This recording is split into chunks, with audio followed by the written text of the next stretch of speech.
On the first morning of spring, the town of Silverbrook awoke beneath a sky as clear and blue as polished glass. Sunlight spilled over cobblestone streets, touched the windows of old houses, and danced across the river that wound through the town like a ribbon of light. Birds sang from blossoming cherry trees, and the world seemed full of quiet promises. In a small cottage near the river lived a young woman named Sophia Hart. Sophia was 26 years old, with deep brown eyes, soft black hair, and a thoughtful smile that often hid the worries she carried in her heart. She worked as an art teacher at the local school, where children loved her gentle voice and her ability to see beauty in the simplest things. Yet despite the colors she brought into the lives of others, Sophia's own heart had grown heavy. 2 years earlier, her fiancé, Adrian, had died in a car accident only 3 weeks before their wedding. Since then, Sophia had continued living, but a part of her seemed frozen in time. She still wore the silver ring he had given her. She still kept his letters in a wooden box beside her bed, and she still avoided making promises to the future. One bright April morning, while cleaning the attic of her late grandmother's house, Sophia discovered a small mahogany chest hidden beneath a faded quilt. The chest was locked. Attached to the lid was a yellowed note in her grandmother's elegant handwriting. "For the day when your heart is ready to trust hope again." Sophia's fingers trembled. Inside a nearby drawer, she found an old brass key. The lock opened with a soft click. Within the chest lay a single envelope, a folded map, and a handwritten card. The card read, "True promises are never lost. They wait quietly until someone is brave enough to follow them."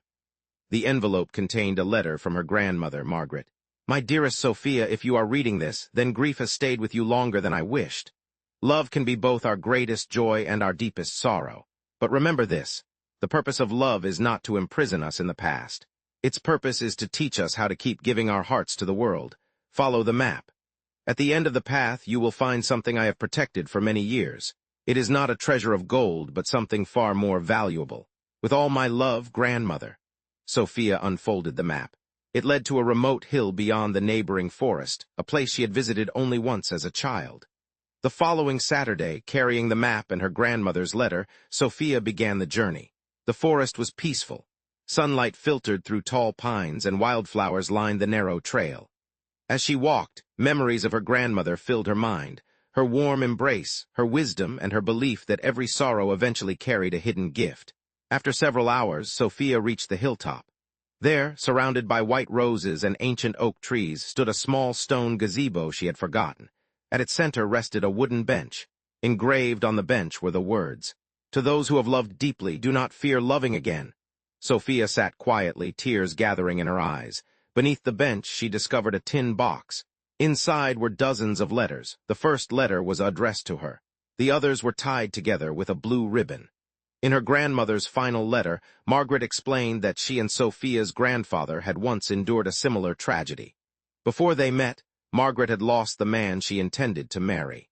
For years she believed her life was over. Then, one spring afternoon, she encountered a kind young teacher named Thomas Hart. "Your grandfather never replaced my first love," Margaret wrote. "He honored the part of me that had been broken and helped me discover that the heart is larger than grief."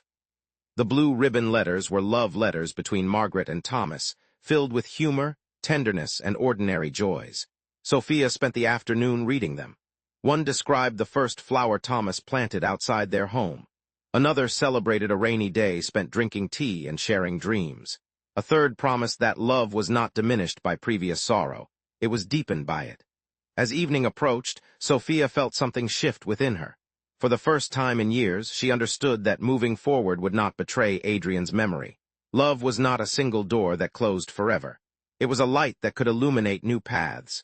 In the months that followed, Sophia began changing in subtle ways. She reopened her grandmother's studio and invited local children to paint there on weekends. She started hiking again. She laughed more easily, and she placed Adrian's letters in a special box labeled with gratitude rather than what was lost. One autumn afternoon, while organizing an art exhibition for her students, Sophia met a landscape photographer named Daniel Reed. Daniel was thoughtful, patient, and quietly observant. He had kind hazel eyes and a way of listening that made people feel understood. Their friendship developed slowly. They shared coffee after community events, discussed books and paintings, and took walks along the river. Daniel never tried to rush her heart. Instead, he respected her memories and encouraged her dreams. One evening, Sophia told him about Adrian and the hidden promise her grandmother had left behind. Daniel listened carefully. When she finished, he said, "The people we lose shape us, but they do not ask us to stop living." His words settled gently in her heart. Over time, affection blossomed, not as a replacement for the past, but as a new chapter built upon honesty and patience. Still, Sophia struggled with guilt. On the anniversary of Adrian's death, she returned alone to the hilltop gazebo.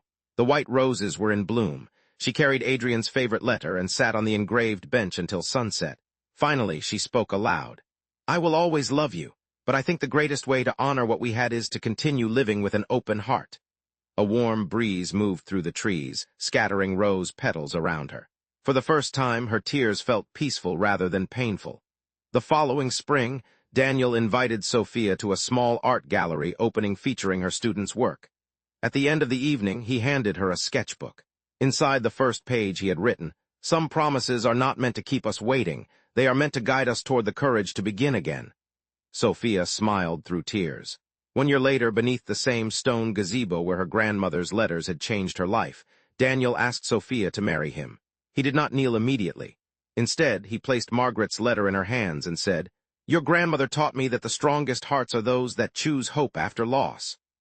Then he knelt and opened a small velvet box. Sophia looked around at the blooming roses, the sunlight filtering through the trees, and the path that had led her from grief to gratitude. With tears of joy, she whispered, "Yes." Their wedding was held at the gazebo that autumn. Children from Sophia's art classes painted the decorations. Friends and family filled the hillside with laughter. And on a small table near the ceremony stood 2 framed photographs, one of Margaret and Thomas and one of Adrian. Not as symbols of sorrow, but as reminders that every genuine love leaves a blessing. Years later, Sophia and Daniel often brought their daughter, Lily, to the hilltop. They told her stories about courage, memory, and the many forms love can take. When Lily was old enough to read, Sophia showed her the engraved words on the bench. "To those who have loved deeply, do not fear loving again." Lily asked, "What does that mean?" Sophia kissed her daughter's forehead and replied, "It means that a broken heart is not the end of your story. Sometimes it is the beginning of your greatest promise."